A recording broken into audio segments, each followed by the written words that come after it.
Lord of the Mysteries. Chapter 901. The Mutated Paper Figurine. Klein didn't bring Isaac's copper whistle directly above the gray fog this time, but he did plan on doing it the same way he did back when he first divined the mutated sun's sacred emblem. He completed it by using an object's projection. Although this would decrease the accuracy to a certain extent, causing the divination to fail at obtaining any effective revelation, it guaranteed that the item was undamaged thanks to the gray fog being an intermediary layer. He still recalled the time back when he divined the origins of the black ear that came from the listener. This sealed artifact had suffered retaliation from the true creator, causing it to crumble and reform into a charm. Therefore, with the suspicion that the divination result could point to Death's corpse or other remains, a godhood power of a sequence 0 that had long perished, but was still capable of changing the Berserk Sea's environment, Klein decided to leave Isaac's copper whistle in the real world and divine using a projection. This was to avoid the possibility of damaging such an important item.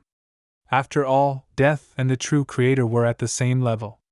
As for why Klein dared to directly use Grozel's travels to divine its origins, it was because the ancient god, Dragon of Imagination, had long since perished. Its corresponding characteristic had likely been inherited by someone else and changed hands several times. Furthermore, the book itself was extremely strong. Even a blast of the sea god's scepter at full strength could hardly damage it. By the same logic, Mr. Dor was likely only a king of angels and was in an exiled and quarantined state.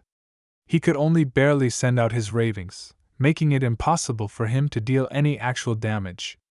With the help of the power of the mysterious space above the gray fog, I can quickly recover from the damage and corruption without any lasting repercussions.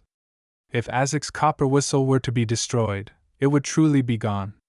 I wouldn't be able to contact Mr. Isaac again and use it to attract the undead.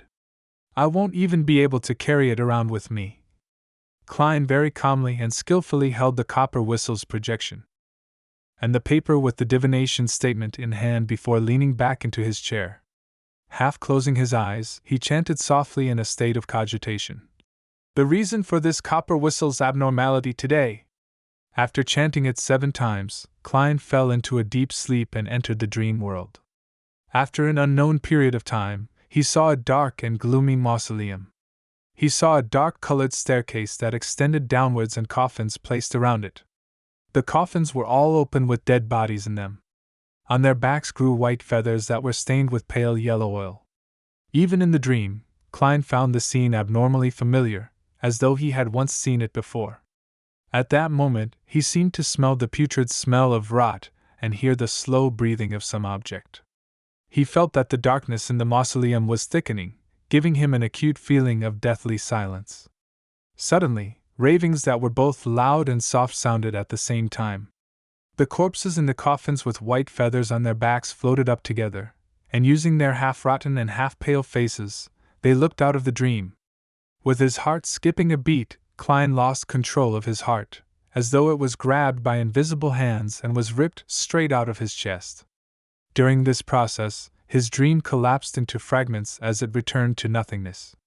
And the final scene Klein saw was that, not only were the corpses growing white feathers on their backs and other parts of their body, there were thin illusory black tubes that stabbed into their bodies.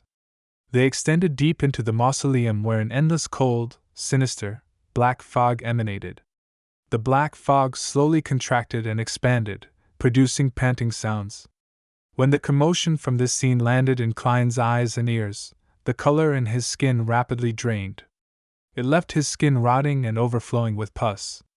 It made his pores produce thin and dense white feathers that were stained with pale yellow oil. It made the projection of Isaac's copper whistle in his hand shatter into a blob of black fog. The long model table in the ancient palace rotted and collapsed as the 22 high-backed chairs were enveloped by white feathers as though they had a life of their own. Seeing the endless gray fog silently churn, the mysterious space above this gently stirred, quickly restoring everything to normal. It was as though nothing had happened. Klein, who had collapsed to the side of the chair, reached out his hand and grabbed the table leg and slowly stood up. Sitting back in his chair, he exhaled slowly. He rubbed his temples and subconsciously did a comparison. Weaker than the true creator and eternal blazing sun, but stronger than Mr. Door. However, I'm not sure if it's because the latter was exiled and quarantined, which minimized the amount of power transmitted over. Why am I thinking about these comparisons?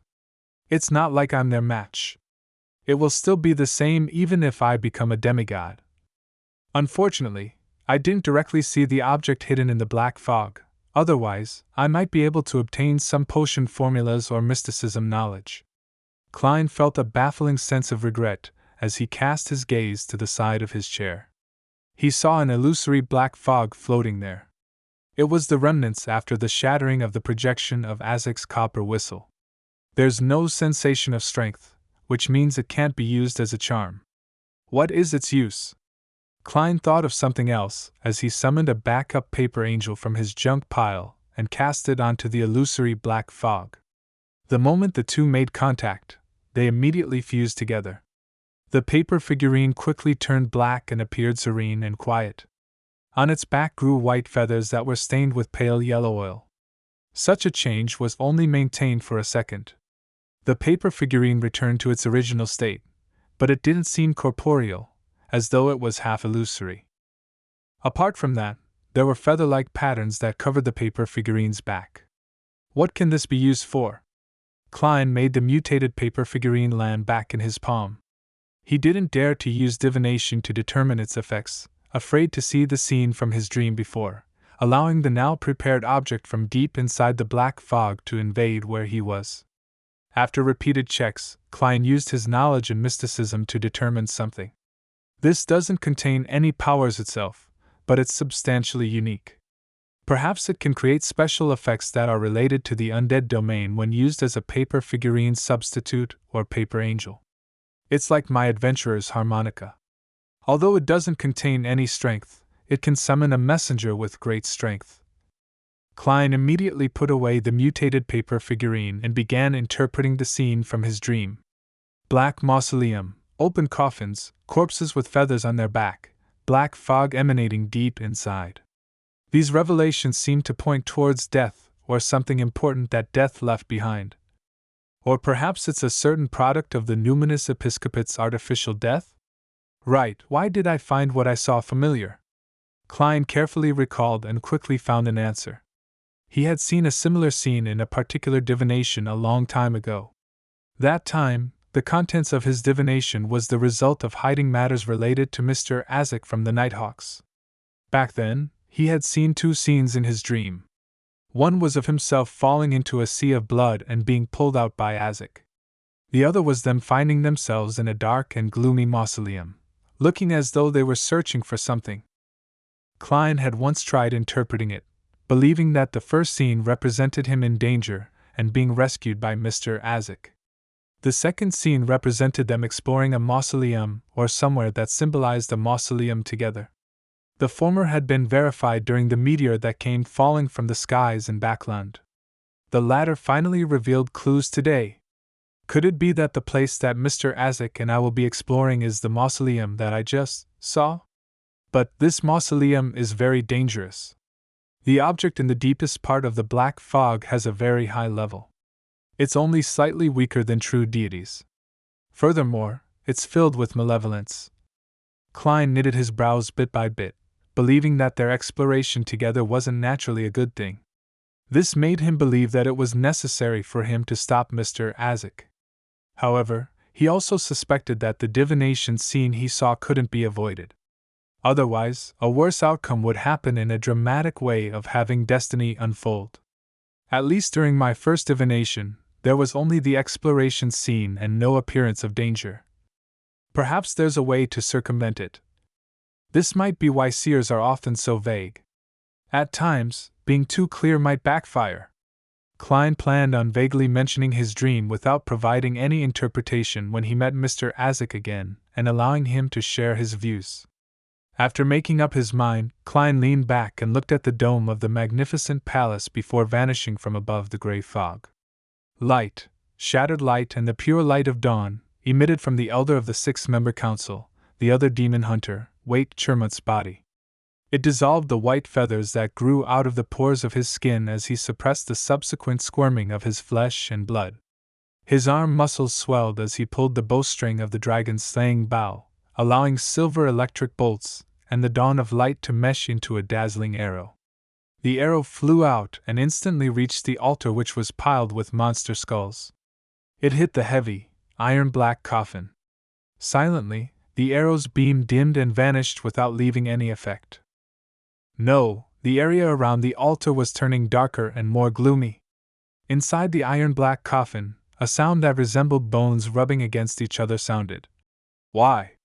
Why are you disturbing my slumber?" Upon hearing this, Waite's heart instantly became heavy. This was because there was no hint of hiding its malevolent intent, and that it also meant that the former chief might have transformed into a monster. The City of Silver's attempt at salvation had once again failed. With a bang, the coffin's lid flew up and shattered into pieces. A large wave of black fog emanated out from beneath in an incessant manner. Amidst the scene, Waite saw a figure slowly stand up from within the coffin. He was nearly 4 meters tall and his limbs were long. His body was covered in white feathers that were tainted with faint yellow oil. Behind his back were thin illusory black tubes that connected out into infinity. Behind the 3 members of the 6-member council, a huge wave stirred in the pitch-black river. All sorts of arms, tentacles, and veins surged over. At this moment, Waite saw the chief's body transform rapidly, and saw his bulging muscles tear his clothes inch by inch.